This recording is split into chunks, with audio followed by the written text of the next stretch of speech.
Hello, welcome to News Vortex. We have compiled the latest developments in Turkey for you. Let's start with our first news without wasting any time. CHP chairman Kemal Kılıçdaroğlu made a very critical choice with his decision to run for the 2023 elections. So what is the reason behind Kılıçdaroğlu's decision to run at the expense of breaking the table? After it became certain that the elections would be held on May 14, the political arena started to experience hectic days. The six-party table, which held its last meeting 70 days before the elections, was in turmoil. After the very harsh statement made by İYİ Party President Meral Akşener yesterday, the table was overturned. With the İYİ Party's departure from the six-party table, citizens who support the opposition were stunned. So why was Kemal Kılıçdaroğlu so insistent on his candidacy? Kılıçdaroğlu had 5 scenarios in front of him, and the only way out of these scenarios was Kemal Kılıçdaroğlu's candidacy.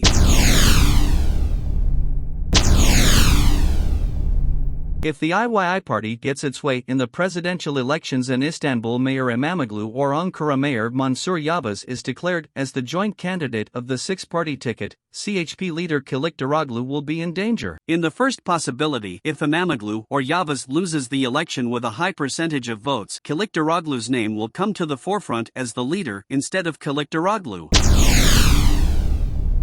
In the event of a possible election victory for İmamoğlu or Yavaş, Kılıçdaroğlu's presidency will be called into question in the CHP, with the thesis that Kemal Kılıçdaroğlu has not been able to defeat Erdogan for 13 years, but İmamoğlu or Yavaş can win against him. The idea that he deserves to be the CHP chairman will emerge. İmamoğlu, who is already at war with Kılıçdaroğlu, will also be asked to become the CHP chairman. If İmamoğlu loses, it will be thought that Kılıçdaroğlu could not defeat Erdogan again and that Erdogan cannot be defeated under Kılıçdaroğlu's presidency. In this case, Kılıçdaroğlu's presidency will be in danger.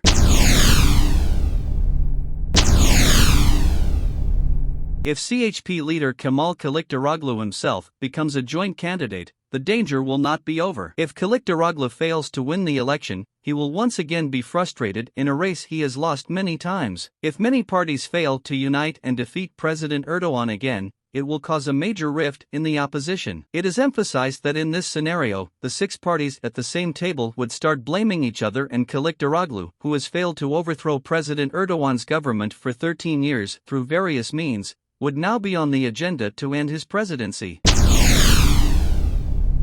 Kılıçdaroğlu, who is currently 75 years old, will be 80 years old at the next presidential election and will be considered to have reached his political retirement age. Kılıçdaroğlu, who has so far refused to give up his post as chairman with all kinds of rhetoric, is expected to be forced to give up the chairmanship this time. According to the scenarios, the only way for the CHP leader to continue his political life is to become a candidate. Kılıçdaroğlu made the critical decision for his own future today and announced his candidacy at the cost of parting with his political friends. However, for Kılıçdaroğlu's political career to continue, he must not only be a candidate but also win the May 14th elections.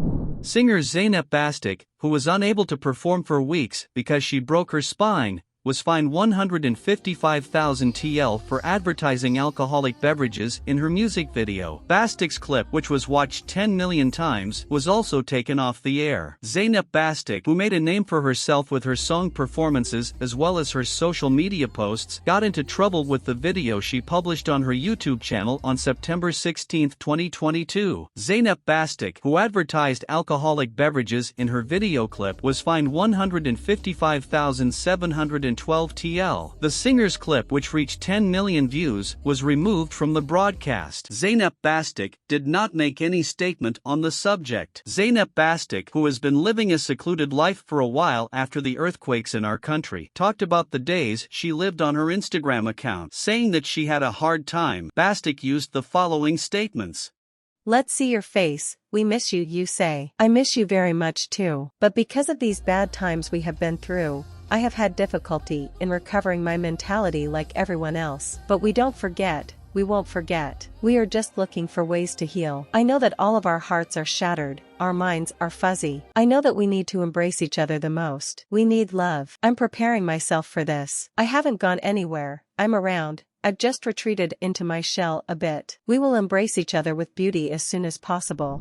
2 major earthquakes centered in Kahramanmaraş affected all the surrounding provinces. 11 provinces have been devastated. How will this affect other provinces in the Marmara region? If there is an earthquake that breaks all faults in Marmara, where would be shaken and with what intensity? Which districts in Istanbul would be most affected? Geologist Professor Dr. Okan Tüysüz answered the questions on NTV live broadcast. Tüysüz.